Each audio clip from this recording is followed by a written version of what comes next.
All right, today we are diving into a really beloved folk song from South India. And this isn't just any old story.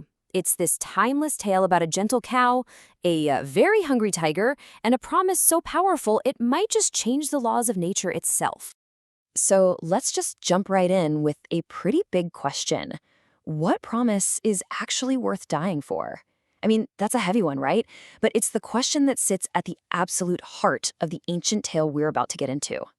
Okay, so this whole story comes from a really famous Kannada folk song. It's called Govina Haadu, which, translates simply to the song of the cow.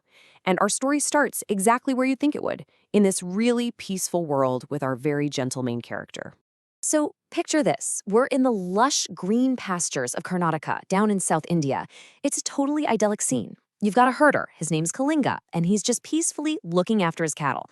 It seems like a life in perfect harmony with nature. So who's the hero of this song? Well, meet Punyakoti.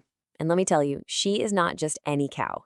She is pretty much the embodiment of goodness.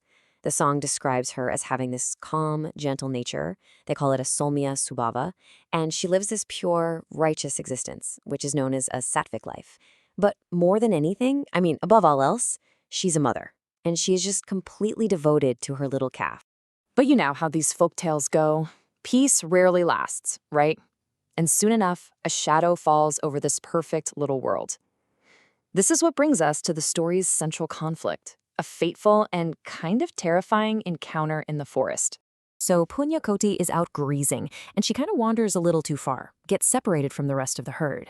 And in that one moment of vulnerability, boom, she comes face to face with a massive, ferocious tiger, a tiger that hasn't eaten in days. So yeah, the stakes are immediately and brutally life and death. And this right here, this is the clash at the very center of the story.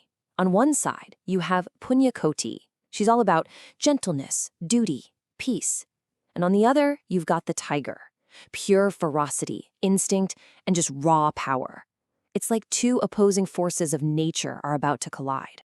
For the tiger, this is all brutally simple. He just says it plain. You are my long-awaited meal. I cannot let you go. From his point of view, this is just the law of the jungle, It's all about survival.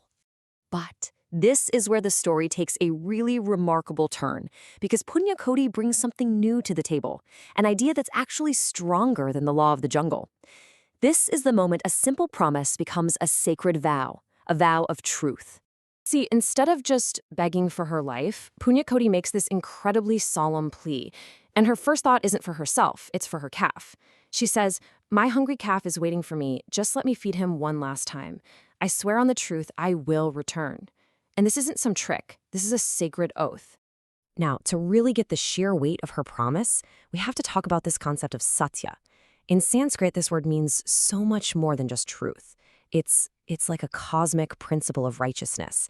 It's an unbreakable, sacred vow so profound that to break it would be like disrupting the very order of the universe. That is the oath she just made. And here's the crazy part. The tiger agrees. Think about it. Even this creature of pure, raw instinct is moved by the incredible gravity of her vow. He's definitely skeptical, for sure, but the power of her satya is so real that he lets her go, probably expecting he'll never see her again. So now we're at the crucial point, right? What happens now? Does she run? Does she save herself? Or does she actually honor her word?